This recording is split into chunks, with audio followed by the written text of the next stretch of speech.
श्री आदिवाराही स्तोत्रम्। नमोऽस्तु देवी वाराही जयङ्कारस्वरूपिणी, जपित्वा भूमिरूपेण नमो भगवतः प्रिये। जयक्रोडास्तु वाराही देवी त्वां च नमाम्यहम्। जय वाराही विश्वेशी मुख्यवाराही ते नमः। मुख्यवाराही वन्दे त्वाम् अन्धे अन्धिनी ते नमः। सर्वदुष्टप्रदुष्टानां वाक्स्तम्भनकारी नमः।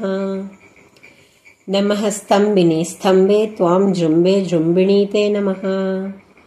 रुन्धे रुन्धिनी वन्दे त्वां नमो देवी तु मोहिनी। स्वभक्तानां हि सर्वेषां सर्वकामप्रदे नमः। बाह्वोः स्तम्भकरी वन्दे चित्तस्तम्भनी ते नमः।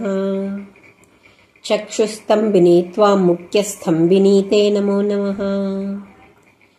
जगत्स्तम्भिनी वन्दे त्वां जिह्वस्तम्भनकारिणी।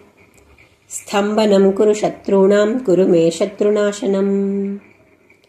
शीघ्रं वश्यं च कुरुते योग्यो वाचात्मिके नमः। ठचतुष्टयरूपे त्वां शरणं सर्वदा भजे। होमात्मके फड्रूपेण जय आद्यानने शिवे। देहि मे सकलान् कामान् वाराही जगदीश्वरी।